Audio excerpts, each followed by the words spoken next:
Okay. Well, welcome to the Build Digital AMA with the one and only Hugh McLeod. Well, Hugh, it's awesome to have you here, sir. thank you. Glad to be back. We had I came in, I guess we met in the flesh the first time in Coeur d'Alene about 2 or 3 months ago. Yep. And I met some of your community there, and we talked about all kinds of interesting things, which you'll. Oh yeah. And And that's the beauty of the community, I think, in a lot of ways too, is a lot of these people now we've read the book, Ignore Everybody. I've gone through some little insights and wisdoms and questions that we've built around it as well. And so a chance, right? Quite literally, I told Hugh this for those who are listening, is that book was like this. I had a moment to finally break free of all the dogma of my childhood in reading that book, where it was like looking down that dark alley where there's this guy Hugh dancing down this alley, like there's a different way to do business and life. And it was like, yeah, tell me more about what this world is yeah. in New York. Oh, by the way, the book I still have the originals right here. Holy cow! Yeah, I kept them. Those are the originals from Ignore Everybody. Yep. Incredible. And you continue to cartoon and draw every single day. I mean, let's just diving in. Like, you draw daily. Every day, yeah. And I got I'll tell you what happened. I'm near, I went to college in University of Texas in Austin in the 80s, late 80s. And I had a little comic strip in the school paper and the local paper and stuff like that. It was fun. I didn't really want to be a cartoonist, though, because you got to remember back then there's no internet. Yeah. So if you're a cartoonist, that means you got the phone, you got the TV. What else do you have? And you have the mail truck. That's your mail van. That's your contact with the outside world. It was a very isolated existence. So it wasn't for me. So I went and got a job in an advertising agency after college and worked in the advertising business for. That took you to New York, right? Took me a lot of places. Took me to London. Took me to Chicago, especially Chicago, Leo Burnett, and then I went to New York. And how long were you in Chicago? Was that like boom days of Chicago, or was that? It was in the early 90s. I was there about 4 years. It was it was a really great time. I was still in my 20s, early 20s, and Chicago wasn't. I had a really good job for a man my age, and I worked for one of the best agencies in the world at the time. Yeah. And I just wanted a day job. I didn't want to be I lived in Austin. If anybody ever saw the movie Slacker, that was my life. I knew 4 people in that movie, where people just hung around the coffee shop and try to scrape to sell beer cans or get beer. I didn't want to be one of those Austin bohemians back then. Yeah. So I just put as much distance between that as I could, and then but I always kept drawing. I didn't really draw for a few years, but then I started drawing again. But this time, I was living in New York, and I didn't want like an art studio or anything like that. I was too busy. I was living in a small apartment, and so I just started drawing on the back of business cards. And what do you have your first one? I was just curious about that. Yeah, I do actually. It's right here. Your first ever? Yeah, right here, right there. Just a little abstract, little. Yeah, doodles. Yeah, and that was in a bar. Wasn't that like your first one? Was like it was after like you've been working in ads and you're like out of your mind and you just you wanted to. Yeah, I just started. What happened? I was sitting at the bar and I forgot to bring my sketchbook and I didn't have anything to draw with, and so I had some business cards on me and I just started doing that. It's a good move. I think there's a principle in that. You and I talked about it a little bit during the summit, and some in the book I was going to say, but it's just like you used what you had versus waiting for I guess, the world to give you the stage, if that makes sense. Like a perfect drawing book and I'd say, well, I kind of figured out early on, it's certainly as an artist, the world was not going to get in line to give me an opportunity. It was not going to. My stuff was too out there. I was never getting invited to Hollywood. I was never getting invited to, whatever. Yeah. The beautiful people were never going to let me hang. I said, well, it's fine because I like the advertising business. I like being the I like corporate communications. Yeah. But I like to draw. And I said, well, I'm just going to do this anyways. I don't care. And the thing is, I was traveling very light there. I was living in a small apartment in New York. And I realized that I could keep like a couple of years worth of work in the shoebox. And if you keep everything you have in the shoebox, Brilliant. they can't take it away from you. You see, No. you don't have this. I just got my shoebox, and so I kind of started getting into this idea of what's important about this process isn't like, oh, I get discovered or I make money, because I'm already making an okay living. That's fine. What's important to me is creative sovereignty. Mm-hmm. And the secret of creative sovereignty, I think, is being able to say no and just saying, look, I'm just going to do this anyways, and I'm going to do this anyways, and it doesn't matter what happens. I'm just going to worry about the work. Well, I think there's something about that. The idea that you can fit your work in a shoebox, you use business cards, it's an abundant resource, you can flow. There's it's permissionless creation. And I think coming back to that sovereignty, I think a lot of people are waiting for some blessing to actually unleash the more optimal version of themselves. Right. And it's like you played with what you had to continue to explore and find that better you, I guess. Yeah. Tell me more about the shoebox thing. Do you still have shoe boxes that you use as your like sovereignty box? Well, I've got like I don't know what you call it, like a bin. It's like a bin, and I can this. I've been doing it for a long time, and I've been doing it a long time. It's been. I mean, how many years now? Probably. I started in '97. I started this journey in '97. I think it's incredible. You're coming up on 30 years. Yeah, and I was young then, and then after a while, then after a few years, the internet came along in the early 2000s, and I started publishing. You started blogging, like you're one of the early bloggers. 2001. Were your blogs? Because like I remember finding your blog through Seth Godin, one of the greatest minds in the world. Yeah. And then he pointed to you and was like, "Here's one of the greatest minds in the world." And I was like, "Well, I have to know who that mind is." And that took me to your blog. And talk to me about your format of. Did you come up with the words first and the cartoon second? Or did you come up with the cartoon first, the words second? Does that make sense? Either one. I'd write something and then I'd either like, oh, I could draw a cartoon for this, or I would just like, oh, here's a nice cartoon, and I write something about the cartoon, or here's a cartoon. Oh, and I just wrote this thing about something else. I'll just put it in the same blog post. Who cares? It wasn't like, I mean, nobody was paying me for this stuff. I could do whatever the heck I wanted. So yeah, and then that's freedom. And then what happened?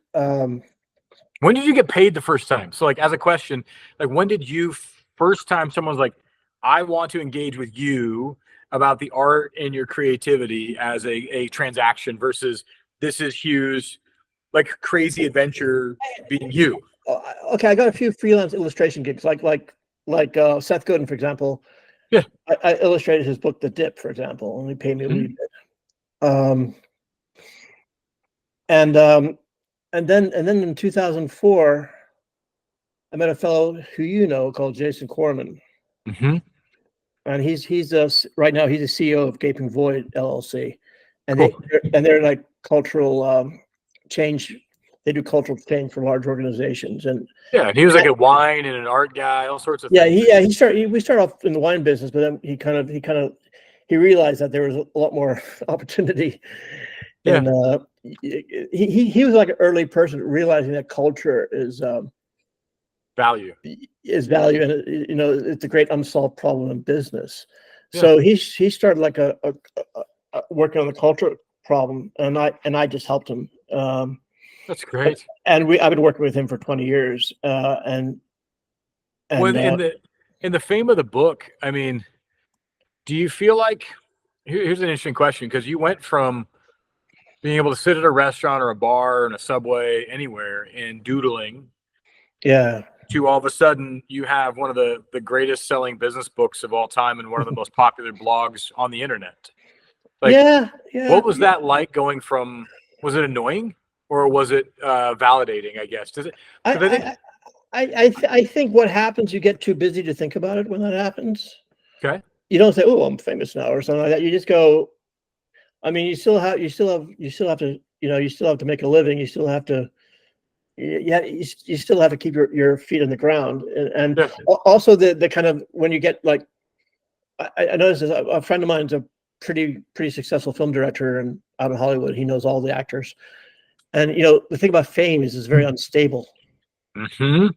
See, that's why relatively successful actors are so insecure, even though they have big houses in the Hollywood Hills, is because it's very, yeah. So I was never like, I mean, and I was more interested in the work per se. I wasn't really interested in the brand, the brand, the personal brand. That was a bit icky to me.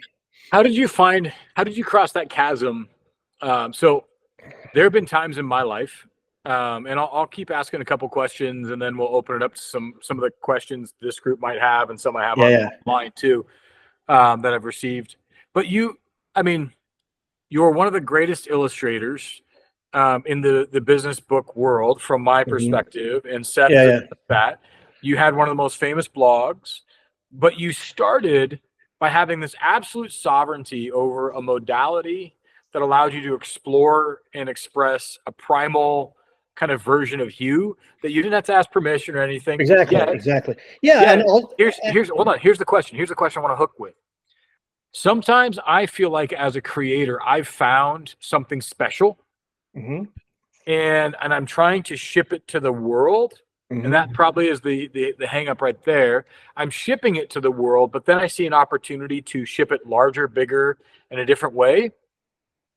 And if it doesn't get accepted by the larger, bigger, different way in the commercial market, so I'm doing it over here out of joy and it's succeeding, and it's maybe even having a really incredible impact.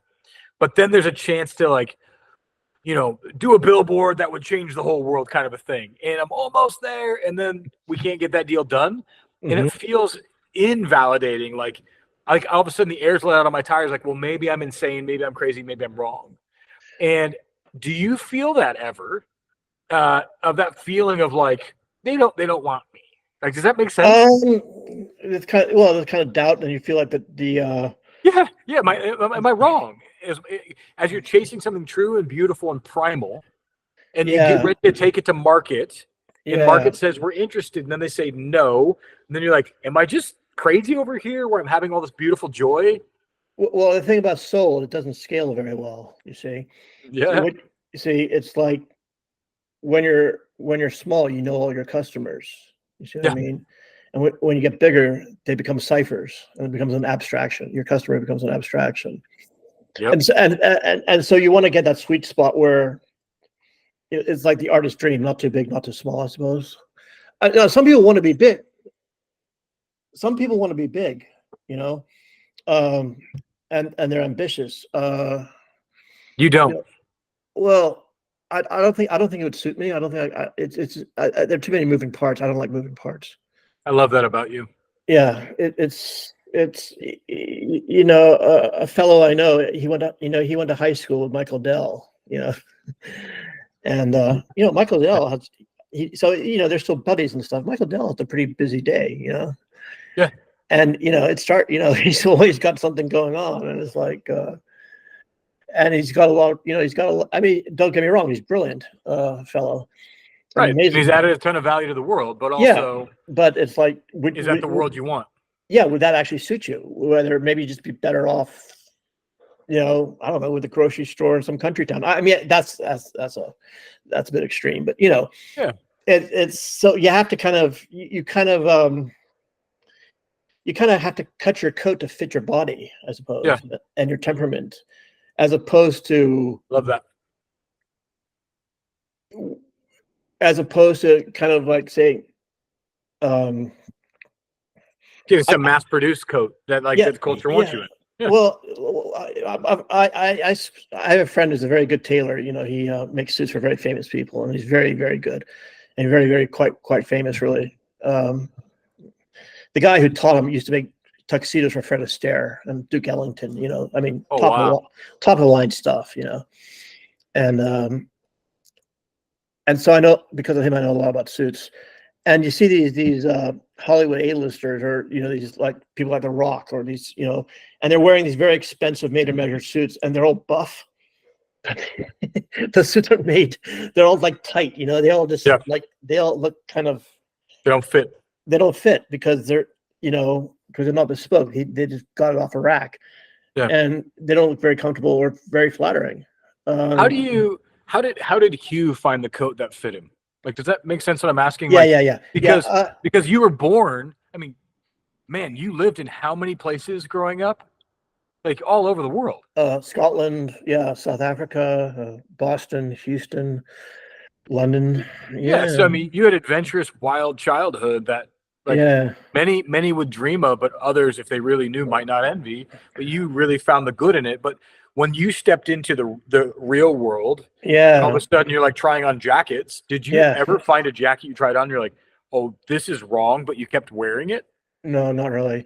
Um, Is it what would because what you're would happen? Scottish and you're just like a rebel? No, not so much that. It's just like I'm just terrible at doing. I'm not very good at doing stuff I'm not very good at. So I wouldn't. So some people can like get a job as a lawyer and hate being a lawyer but still do it. I couldn't do that. I was never good at doing stuff I hated. Yeah. And that might just be a Scottish stubborn thing, but I think it's beautiful though. And so have you found yourself, let me ask you this, I guess, on your journey now that you've been doing this almost 30 years, coming up in 2027, it'll be 30 years of yeah, shoe boxes and yeah. art sovereignty, and yet you've Hmm. commercialized it. And in the book, you talk about this concept of like shipping your art too early and it takes the joy out of it, I guess, if that makes Yeah, sense. I'd say savor obscurity while it lasts, Yeah. because Yeah. because there's a certain kind of when you're young and you can do anything you want. The consequences aren't so dire. You don't have to make payroll. You can just go, oh, I wonder if pink will work today. I wonder if blue will work today. There's Yeah. You not got to be like more creative. yeah, and so and once you become a thing, you're a thing, and everything's all about the thing. Yeah. And so you Yeah. better get your thing on and just do the thing and more thing, please, and just thing till you die. Have you found yourself in your career? Because Hmm. I'm speaking to this as somebody who's an entrepreneur, a builder, a creative. Yeah, I'll launch an idea. It's very pure. I believe in it. And then I wake up sometimes in certain moments in my career, and you talked about like wearing the wrong coat that doesn't fit your cut or your temperament. That all of a yeah. sudden you've built a machine or a moment. You've built into a moment, not built a machine. You built into a moment that you're like, Mhm. oh, I'm in the wrong coat again. Yeah. Have you found yourself in that? I think that's just called being a human being. Yeah. Like one day you're just like when I was in my late teens, early 20s, I was a bartender, and it's great. I had the time of my life, but then one day I couldn't do it anymore. It's time to move on. And How do you get out of the coat that you're in? Do you have a methodology that you're like, this is Hugh's pattern? Like when mm, you realize you're not in the right coat, do you take a strategic approach or do you just burn that thing down and run? oh no, I take my time because emotions are deceptive. So Interesting. you kind of go, well, maybe I'm just having a bad month, or maybe and also I don't think I think there's a lot to be said for patience. So I, maybe I was a bit more impulsive when I was younger, but I think you get less impulsive when you get older. Yeah. Also, I think as you get older, you understand that not everything's always going to be perfect, and not everything's kind of like you're never going to reach perfection. So you might as well just relax a little bit and just carry on working and Yeah. and um and I think I I think see I suppose your perspective differs depending on whether you have some big goal that you're working towards, or whether Mhm. you're just working because you like the work. And so, like, I'm more of a kind of craftsman where I actually enjoy the work. I'm not thinking about, oh, I want my own reality TV show one day. Sure. So I bet, not like, I want to be a famous carpenter. No, I just want to be a carpenter kind of thing. I Um, love that you've been able to own that because I think I can speak for myself. I grew up kind of reading, some of those goal-oriented self-help books that my dad would feed me or whatever, and then you dream yeah. about aspirations you see in front of you versus I know when I love the craft and I'm just doing the work and I'm finding the joy in Mhm. it. And I know when all of a sudden there's a goal in front of me, being honest, that like I want to try and achieve. Real Also, joy comes from loving the work, like you yes, said. but also, I think I was very lucky in that I didn't dream of being an artist. I always wanted just a regular day job like everybody else. I didn't want to be in a garret somewhere living the la vie boheme. That kind of happened by accident. That kind of happened, but that happened by accident. I want to be a guy with a shirt and tie in an office and just house in the suburbs. I didn't have any like. I didn't want to emulate Lord Byron. Okay, I didn't want to be like some mad, bad, and dangerous to know. I wanted to. I didn't want to be a rock star. I just wanted just a regular job that I was good at and that I didn't turn hate. the crank and do it, and have fun, and raise a family, and be you. And so I've always had a day job in what let's call umbrella it corporate communications, either advertising or cultural change, or like right now what I do is I do a lot of illustration for that in the communications space, corporate It's your communications. day job, and then you get to do whatever you love over here. And they kind of feed each other. Whereas I think a lot of what happens to a lot of artists, they have nothing to do all day except be an artist.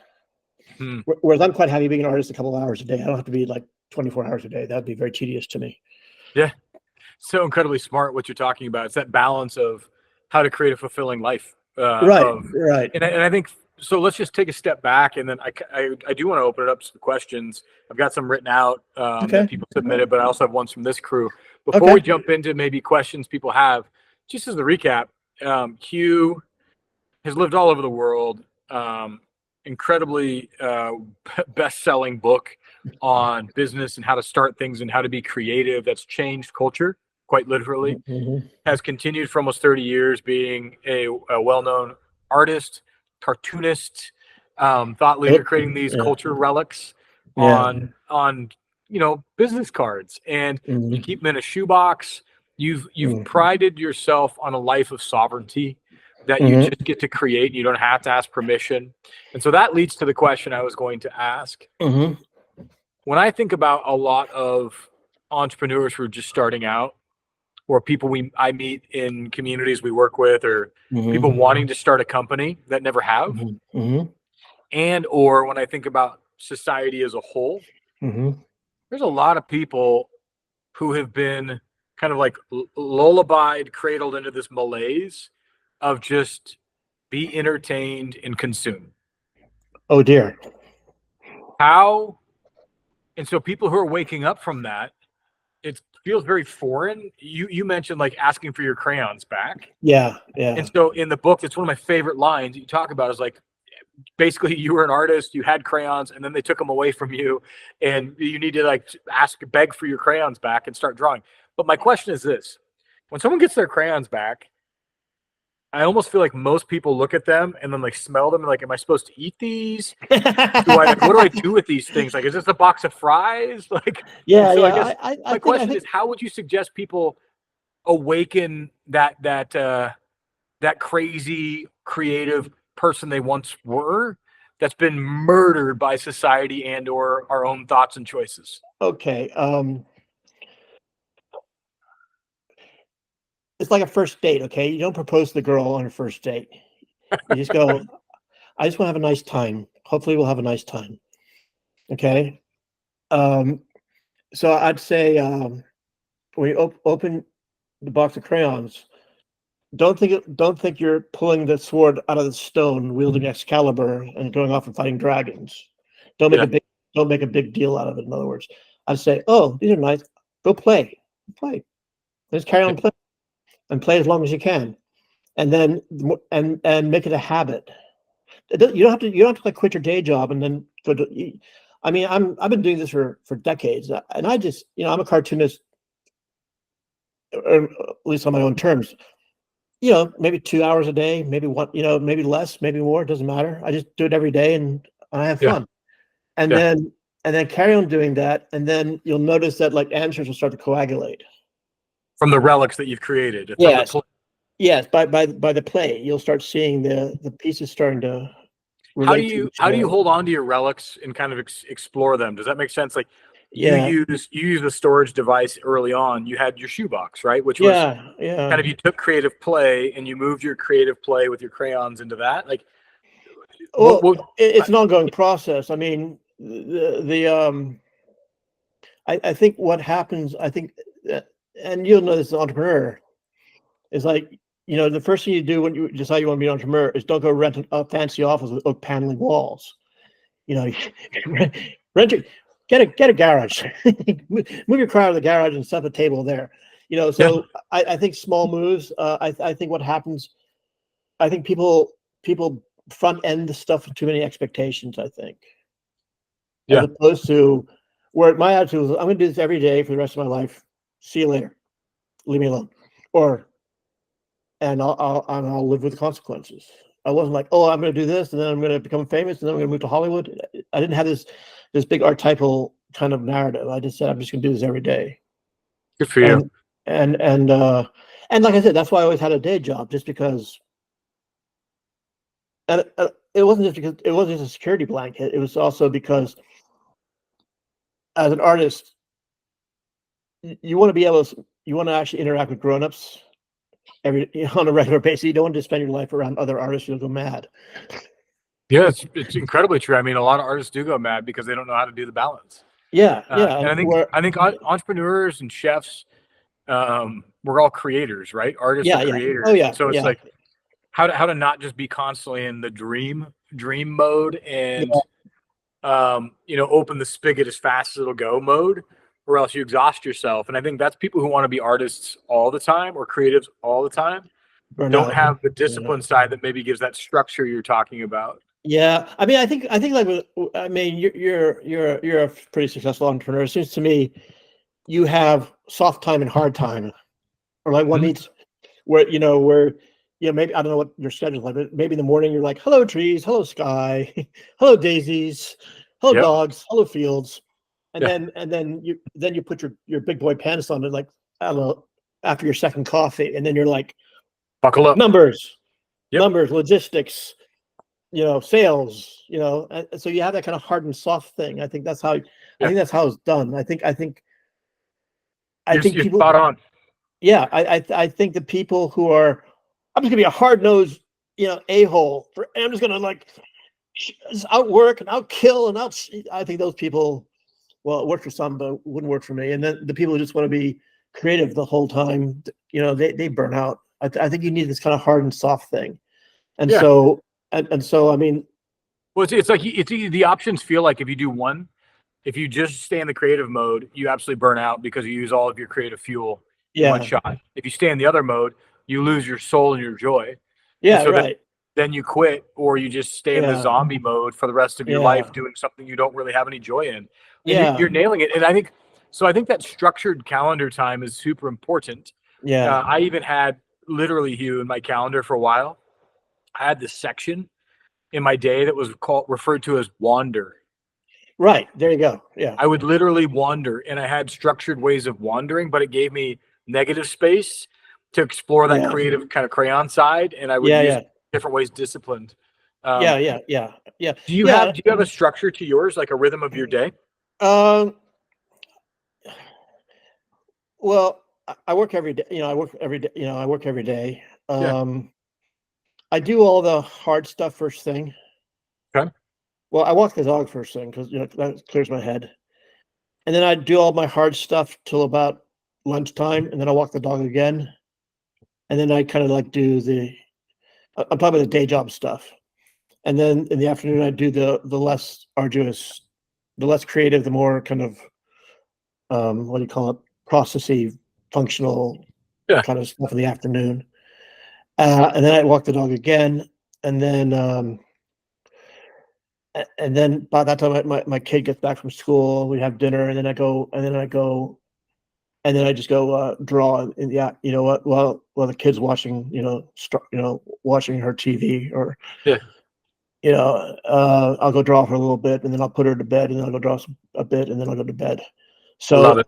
So it's not particularly, there's no kind of like Tim Ferriss secret formula. It's just like I'd say just do the hard stuff for maybe have a nice walk in the morning, get your blood pumping, have a nice think. It's just so nice to think. Mm-hmm. Especially thinking without an agenda. Got to think about this, but just like thinking for its own sake. you can I get think some, allowing that structure yeah, gives you time and space to yeah, kind of. Sometimes I call it floating, to allow yeah, yourself to float. yeah, yeah. And then I come back, I say, okay, what's all the pain in the ass stuff that's got to be done? The stuff that's, Structuring float time and playing with your crayons. Well, yeah. let's do this. I want to open it up. I have a whole list of questions here, but I Oh, want to open okay. it up to the folks that are here. Does anybody have a question for Hugh that you want to ask? Okay, Aaron. Aaron just came off mute. Go for it, Aaron. hi, Aaron. Yeah.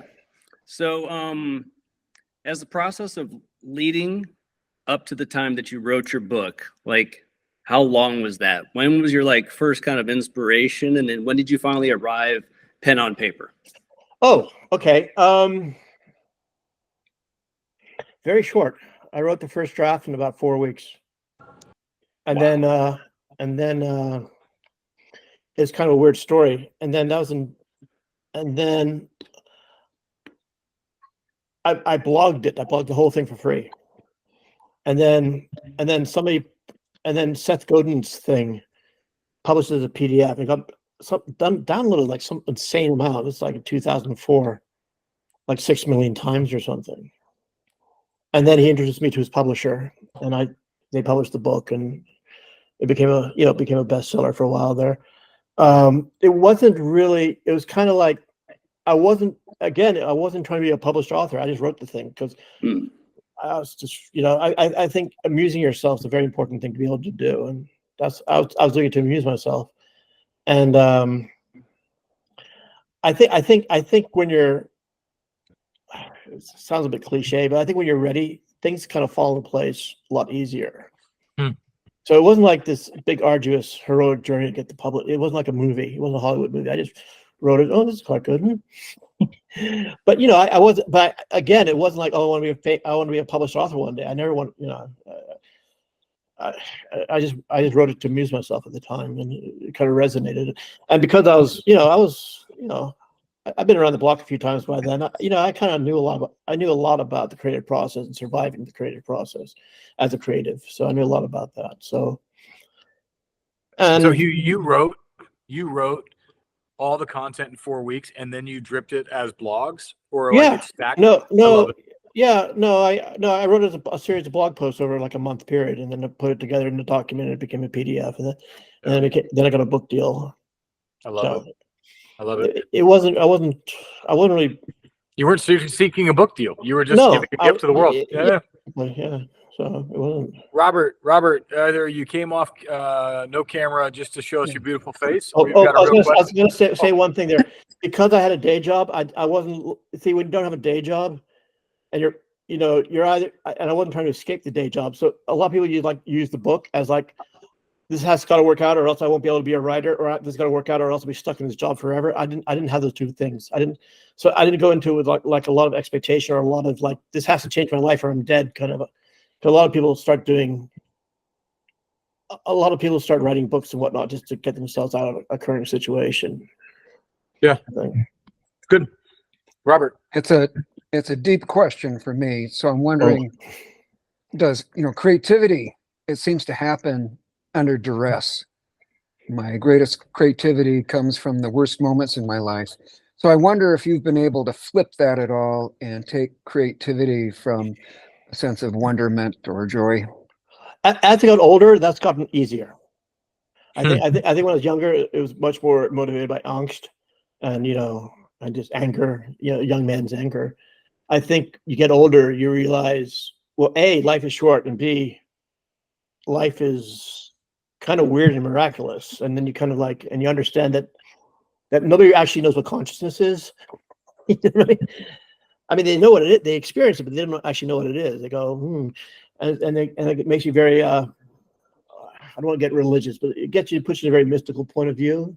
So that could be, then you get more, I think your work is more kind of grateful and meditative, as opposed to, trying to change people or trying to create change or trying to, it's kind of like a different thing. I think you get old, when you go through life, your motivations for creating stuff is different.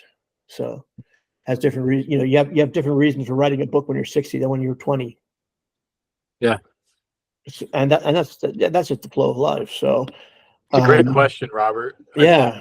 Yeah, it really is, because you're hitting on something. Like, I think that's why sometimes people procrastinate for a deadline, is they wait because they think it's going to be like this creative spark that they got to get through it now and going to find the most unique way to get there.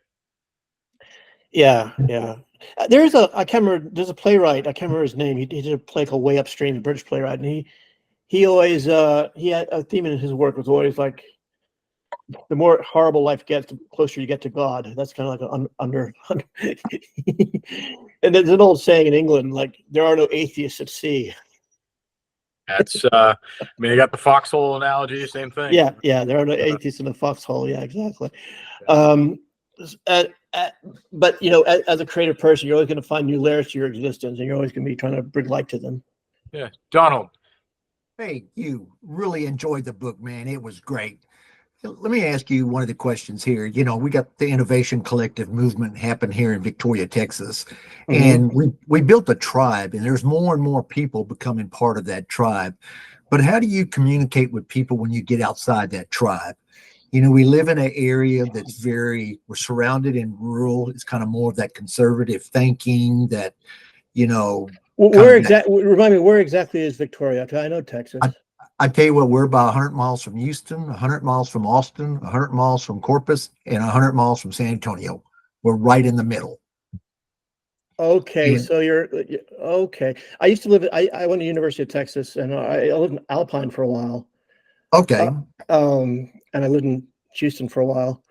Okay. Yeah, we're about an hour and a half south of Houston. Okay, so you're on the way to Corpus, are you? Yes, exactly right. Are you on the coast? We're about 30 miles inland. Okay, so I know where you are. Yeah, okay, so you're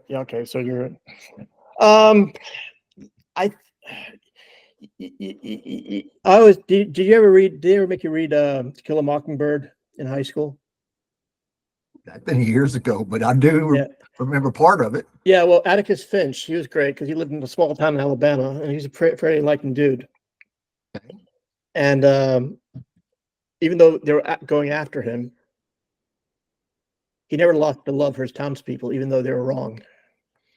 He's also a badass. He shot the dog. He took care of business. But so he had character. So I think when you're talking to like let's call them small town Texas folk who I actually like, who I actually know and like, you just have to treat them like normal people, and just don't overwhelm them, I guess, and what happens out in West Texas, because there's a bit of a hot spot for fancy folk. They like to go out there and be artistic. Don't go out there and patronize those people. I think with people, they think you're crazy idea. They think you might be just be nice, I guess, and don't try and force it. Is that what you're saying? Humility, humble, good manners will get you through a lot of things. I don't think I like the To Kill a Mockingbird analogy of, he didn't lose the love for his town, but continued to do things and had to get business done. Yeah. And I think that's the important thing is, I know a little bit about Donald's world and the hearts of everyone within that community and the region, like the areas outside of it. They really want to make a difference. Mm-hmm. They really want to boost the economies, their communities, the creativity, but the methodology sometimes gets stuck in kind of the same as we've always done it. I remember up in Alpine, there was in the barbershop. You sit, you get in line and wait your turn. That's like a barbershop. It's a very busy barbershop. There's not enough barbers out there, so you always have to wait like 2 hours to want your haircut. And so this fancy New York guy comes in. I don't know, a Hollywood guy. I don't know. He's like some guy in the movie business comes in and wants an appointment. I said, no, sir. You just sit down there and you wait your turn like everybody else. And he got he kind of went a bit stroppy on the woman, and she went, sir, we don't give a rat's ass you're famous. We just care if you're nice. Yeah. You're right. Well, so I tell you what, You gave me you and Nick also gave me the best advice I needed, and that's to go reread To Kill a Mockingbird. Yeah, yeah, exactly. It's a Atticus good one Finch. about culture. That's a great book on culture change, actually. Yeah, Angle. Atticus Finch is my advice. Yeah. Well, one of the questions I have written down that was submitted is if you could distill ignore everybody down to one idea or a sentence, what would it be besides the title? Like, how else would you think of? Good ideas have lonely childhoods. Oh, interesting. Good ideas Have have lonely lonely childhoods. childhoods. Well, no, actually, no. That's a kind of no. I disagree. No, sorry, I'm changing. I'm gonna. I would say it's all about you're. So you're always going to be creative. You are creative. It's never going to go away. You're never going to be able to clip your own wings. You're always going to be annoying, especially to yourself. So what you have to do is just find your shoebox and just worry about the work and just live with it and do the work and live with it and be a grown up and accept the consequences as opposed to waiting to be invited to Hollywood or whatever. I love your do the work and own the shoebox and not waiting to be invited. I mean, you and I've talked a lot about this personally.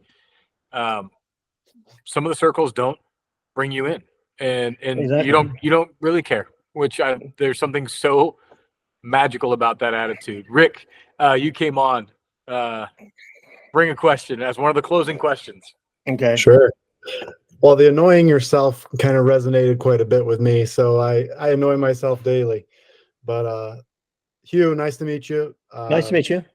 Yeah, I resonate with the lonely childhood part too. So that also, even though you took it back, it resonated with me and my creativity. And Nick, you also mentioned something that resonated with the part of you said it earlier when you have an idea and then it doesn't really go anywhere, so you kind of get discouraged about it.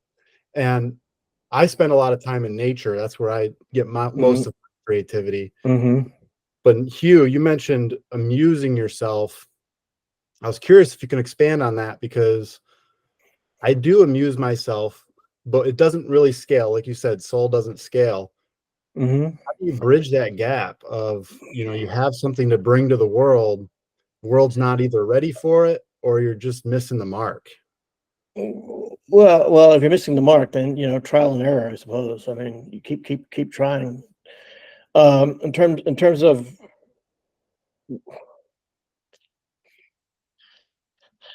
see, okay, this might be a cultural thing, but I think as Americans, we think everything has to be a Hollywood ending or a potential Hollywood ending.